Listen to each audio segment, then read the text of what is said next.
Hello and welcome to a special Halloween episode of Blumensev and Barnaby Film Talk. My name is Daniel Blumensev, and with me, as always, is Barnaby Falck.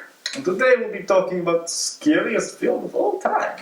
Yes, in an attempt to select what we think is the scariest film of all time, we have both picked a few films that we consider to be the scariest that we've ever seen. And basically we're going to have a discussion about these films, and in order to try to find out what we think is the scariest film of all time. So, my pick, as you can see, my first pick, is the original Texas Chainsaw Massacre by Tobe Hooper. So, interesting story about this movie. I watched this movie for the first time when I was like 17, and this scared me very, very much. Especially, I won't spoil anything, but the dinner scene. Basically the scene that is in the POV shot of our main character, or the character that we're following. When one of the characters takes off her mask, or her bag that was on her head, and you see these characters having dinner, it scared me so much, primarily because of this great direction, great acting, great production design, but also mainly because of this POV shot that I actually felt like I was in the movie. And that really freaked me out, and I was even considering of like, should I turn this movie off because I'm going to turn crazy due to watch this, because this is so insane, like these characters are so crazy. And yeah, just this movie is, I think, a masterpiece of horror.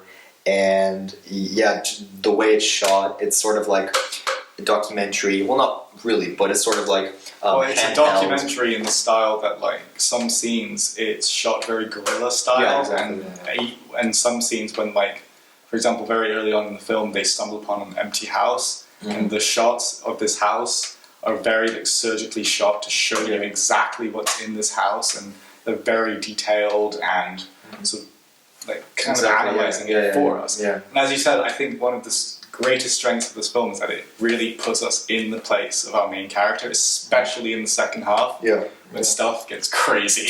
Which makes it just incredibly scary. And I think that just these characters are also so insane that, you know, it just makes it really just one of the scariest movies ever made. One of the greatest strengths of the film is that it could happen.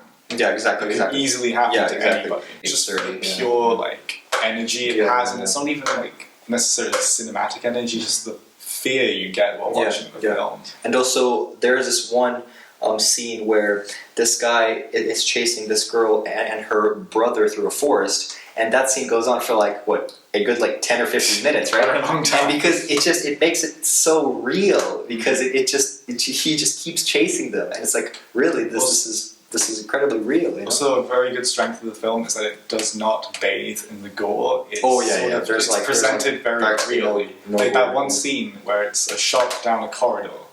Not really spoiling anything, not spoiling anything at all. But a door opens, we see a character, there's no music sting, he shudders a bit, and then he's just dragged into a room. So scary. And it's just that it doesn't bathe in the gore. I think that's a very good choice, Daniel, actually. Thank you very much.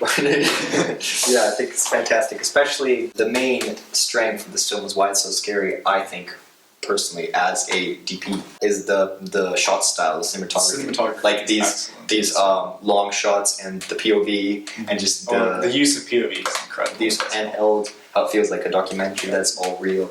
And just My first choice is The Thing, from 1982, directed by John Carpenter. If you need a little bit of backstory, it's basically about a research team in Antarctica, isolated completely from society except another camp, which is quite far away, and it's just a story about a shape-shifting alien that we don't really know what it wants, but we know it's deadly as hell. And basically it's these characters just isolated from the world trying to figure out who or what is the thing. And I think the greatest strength of this film is that when you watch it, depending how used you are to horror movies, you're not really like absolutely terrified while watching the film. But I think it's when you really start thinking. When you think about it, when you really start thinking about, wait, the nearest human like outpost is a couple miles away, and other than that, there's no other human contact. Exactly. Absolutely no human contact, and nobody can trust anybody because, as you see, the thing can perfectly mimic what a human being is. I suppose it's really interesting because like we just talked about Texas, whereas that's more like, well, no, it's actually completely visceral fear. Yeah. It's just you're actually in That's the in moment. the You're the moment, character. You're like freaked out. Whereas But this is like more you're like it's psychological. it's a You're nagging thinking about it. psychological Yeah. horror. Where Yeah. you're like, oh my god, wait. If I was actually in this situation, what would I do? Exactly. Personally, honestly, I had no idea what I would do in this situation. I just run. I think- I just lock myself in some sort of cellar. I think Just I would be stay the first one to just like snap Yeah. and start. Speaking about suspense, I think that this movie has excellent suspense. Also, I think personally, it is the perfect like example on how to use jump scares. Because if you remember, Are there jump there's scares? one jump scare in the movie. Oh, right. Yeah, Towards the end. towards the yes, end. When yes, the- yes, yes. basically Yes. they figure a way out to tell who or what is the thing Yes. without spoiling it. That's an incredible scene. But yeah, that's there hasn't been a single jump scare in the entire movie, except maybe one minor one. Yeah. But there hasn't been a jump scare. And then the first time I watched this, I literally jumped out of my seat. Really? And my heart was just beating. How old because- were you when you watched this? 12 or something. But just that scene Yeah. shocked me. That scene, I think, is perfect in terms of the tension. It's like a perfectly crafted, directed, written scene. The tension is perfect of how like he starts to slowly put the needle there, and then they're all like waiting and stuff. Because It's just the fantastic. film has a tension. perfect sense of like building up tension, unlike many modern horror films Yeah, of where they course. just use jump scares. They use jump scares all the time, and then like when it's supposed to be actually scary, This shows it's the not. rule that if you're going to have a jump scare, have a payoff, because right after everything just goes absolutely crazy after this. Yeah. But great, and yeah. as we said, obviously this is not really a horror that could happen, but just the thought of being completely alone and not knowing what to do just terrifies me to my core. Yeah, I don't know. love. Me too. Like one film that I actually didn't choose was Wolf Creek, which is a film about this Australian outback killer who kidnaps two girls and one guy. And basically, that film is sort of a slasher movie, but it's just I think the location of the outback is so scary because I there's think nowhere to for run. me that's slightly also scarier than Texas, because I've never. Really? Well, no, the location. Oh, I think location, not the film. What are we doing? The location for me, because like Australia is giant, and there's so many I love gaps it, between civilization, and it's just like, Yeah, it's like oh my god. I didn't include this movie because the film overall is not as scary as these ones that we picked. It's not as But I intense. think like that idea of just being alone is incredibly scary, especially especially it's a completely beautiful Yeah, location. it's very beautiful. But it's like it's incredibly I scary. think because what just alone. both Texas and The Thing do that are very similar to each other is they take these like hostile environments, like the Antarctic wastes and the deserts of Texas, Yeah, and basically. they use beautiful cinematography to make Oh. these areas beautiful. Like The second no, the last shot of Texas is when he has the Where the he's chainsaw and he just swinging running around. and there's like a It's lens flare. It's like such a it's, beautiful there's like the sun in the background. It's beautiful, And but it's horrifying. also in The Thing, Yeah. there's so many beautiful shots of the Antarctic waste opening the the film. opening, wide It's just screen, the widescreen shot of the Antarctic just snow and waste. everything. Yeah. It is one of my favorite films of Yeah. all time, because honestly, when I think about it, the more and more I think about it, the more terrified I get with this situation. It's great. Speaking about location, like horror films, where you're in this environment where it's just lots of space and anything can happen, basically, is my next film, which is The Shining. What can we say? That is Hasn't been said. very profound. That's Shining. I just love, like you said with the Thing, I love that this film takes place at this hotel, and that it's such a big hotel, but throughout the film, things start to happen, and like you don't know from what door or from like what hallway something might happen, and I think that's just an incredibly epic horror movie. It's so huge, and it's just you imagine yourself in this hotel as well, and I think just basically the main thing that scares me about The Shining is the actual production design of this movie. Is just this gigantic hotel that anything can happen in it. I think that's incredibly For scary. me, what is incredibly effective about this film, because in many horror films, it's not. How do I say this? This film is a horror film for everyone involved. Like generally, in a horror film, you might get like the killer. It's not really a horror movie for him. But in this film, this is like a one location horror film. But it's a horror movie for everybody involved. It's a horror movie for Jack Nicholson's character because he's going insane. Yeah. He's going insane. Yeah. It's a horror film for Shelley Duvall's character because she's watching her.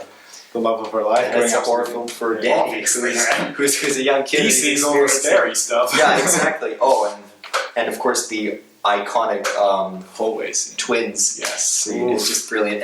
And I love Stanley Kubrick's cinematography here because I love the use of Steadicam in this movie because the scenes where, well, this exact scene here, we follow Danny through this hallway, and then as he turns the corners, you're always like grabbing onto your chair and you're like scared of what's going to happen because we keep following him and like we're experiencing it with him. I think that's perfect. That's I think a very good part of the film is that it has just the right amount of dull scenes and. I wouldn't say any scenes are dull. You want to Let's be finished. It has the right amount of dull scenes and enough horror that it sort of, even during the dull scenes, they're not dull. Because you're waiting for the next thing to happen. Yeah.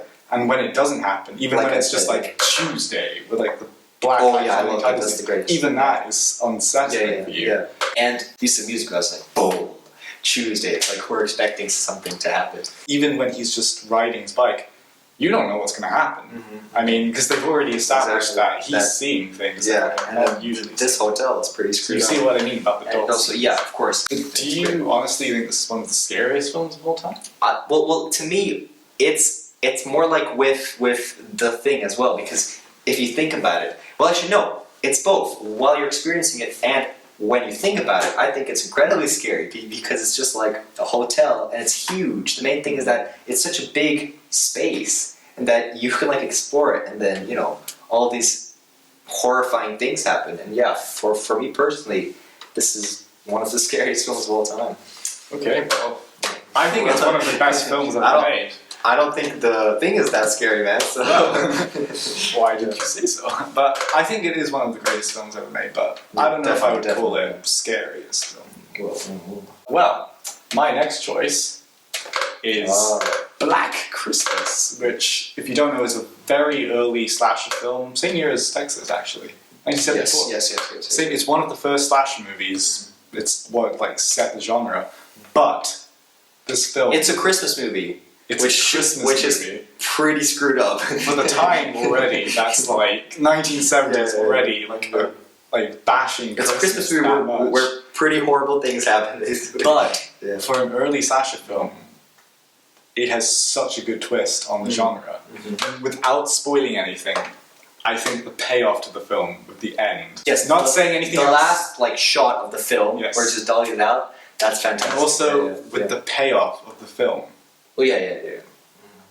It's extremely intriguing, and if I'm being honest, if you've seen this film, you know what I'm talking about. Mm-hmm. It's terrifying. Yeah. What I love about this movie is that this film happens in a house, right? And then the upstairs area is like the no-no zone. Mm-hmm. It's like where all the horror happens. And then I love how we as an audience know that, and we viscerally are scared of the upstairs area. Basically, anytime anyone goes upstairs, stuff happens. Stuff happens. Also, this girl right here, there's an incredibly scary fisheye lens shot of this girl or someone else just in this bag going, and it's incredibly scary. Without spoiling anything, the killer in this film, I think, is probably the greatest slasher icon of all time. Like, people think of Freddy. Really? Yeah, people think of Freddy Krueger, Jason Voorhees, Michael Myers. I would say the guy from Black Christmas. Of course, because But the thing is that's so interesting about him is that there's no figure. There's nothing that we can identify him except his victims. For example, the poster. That's all we know about him. We only know his victims. He's upstairs in this house. He likes to make obscene phone calls. It's great. I think all the characters in this film are quite lifelike and real. Like, there are some horrible people in this film.